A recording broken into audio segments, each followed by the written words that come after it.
What's up, YouTube? It's me, the Artisan MC, and today I'm going to give you my reaction review to Peacemaker Season 2, Episode 3. Another Rick up my sleeve. Saying that title out loud makes me think that there's more than one meaning to it. And this episode gets into Peacemaker in the alternate universe or alternate dimension where his doppelganger has come from. He stumbled over there in the last episode drunk, texting Amelia Harcourt, and waking up the next day in the doppelganger's bed in the doppelganger's house by the doppelganger Keith. He reads his text message and finds out that he and Harcourt actually do have a meeting for lunch. Now, the show opens with something surprising, and it jumps back in time 3 years. And you see Amelia Harcourt in our regular dimension waking up out of bed, looking at the sunrise and kind of cheery and stuff like that. And you see the person that she's in the bed with, and it's Rick Flag Jr. Now, apparently, Rick Flag Jr. was messing around with her and messing around with the Enchantress, Dr. Moon, from the Suicide Squad movie at the same time. Now, this might be interesting, but it makes Rick Flag seem like kind of a piece of shit because, one, he's scared of Dr. Moon finding out and doing something to the Earth, but at the same time, he's messing around on her, which to me screws up the first movie, the David Ayer version of Suicide Squad, because his love for that chick was what brought her back, or her love for him. So James Gunn taking that character and changing it that he was messing around on Dr. Moon with Harcourt is just, to me, more revisionist history and just propping up his wife more. So regardless of that, you see that Harcourt was actually into Rick Flag Jr. She was really into it. And you see her being more alive with more emotion around him. Now, this is the day before or the day of him going off on the mission with Peacemaker and all of them. So he died within the next day or so and was killed by Peacemaker. I believe Harcourt knows that, which makes the whole situation with Harcourt and Chris a little complicated, especially since Chris remembers them doing something together intimately, which going on in this episode, Harcourt doesn't say anything happened at all. So what he remembers, what Chris remembers or does not, is still up in the air as if did it really happen, or was he seeing a dream of something that was happening with his doppelganger? I don't know. Point being is that Harcourt is stuck in somewhere else, and this is supposed to give her a little bit of backstory and a little understanding of why she's a bit sad and off-putting of Peacemaker. Now, the rest of the 11th Street crew wakes up at Harcourt's house, hungover, and Adebayo has a little bit of a conversation with Harcourt to flesh out her character more and try to figure out what's going on with her and Chris, and her trying to move Harcourt in the direction of understanding that Chris actually really does love her. Right. All of that is not that damn interesting to me. It's like a time killer for the episode. To me, it was wasted. They could have passed on that scene altogether, especially since Harcourt won't admit to Adebayo that anything happened at all. Fine, nothing happened. Why are we wasting time on it? Now, the main part of the episode is of Peacemaker being in the Doppelganger's universe, which we had to see. You see that the Doppelganger Chris was hiding some stuff from his brother and father. And the main thing he was hiding was drug use. That apparently the Doppelganger Chris might have been recovering or been an addict at one time or something, got through it and was being, left alone, and he was slipping back into it or just hiding it because our Peacemaker actually found, pills and stuff in his drawers and whatnot when he was looking for clothes to wear to go meet with Harcourt, the Doppelganger Harcourt. So it makes me believe that the Doppelganger Peacemaker probably was not a nice person. He probably would have fit better in our universe than being in his, which makes me wonder if a swerve is not coming for this show to find out that the Doppelganger Peacemaker was the one from this actual universe, or from our actual universe.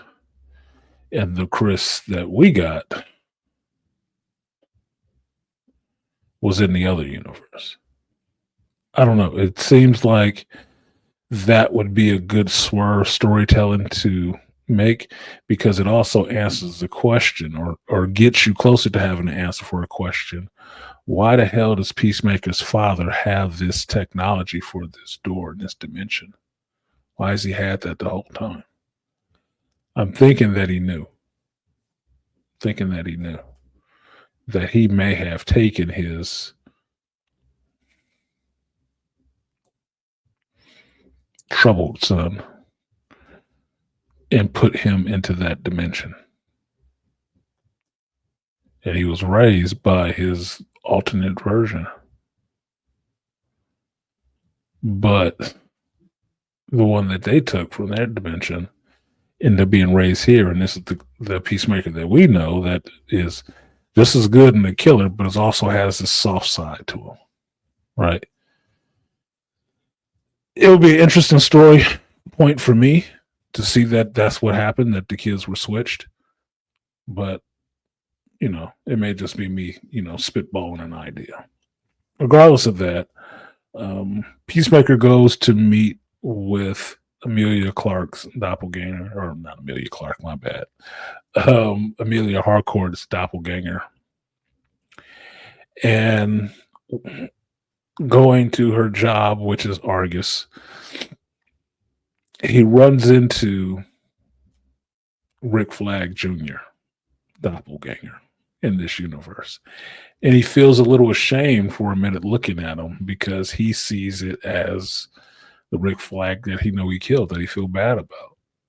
And it's not. This one is weird, kind of not goofy, but possessive in a sense of Harcourt.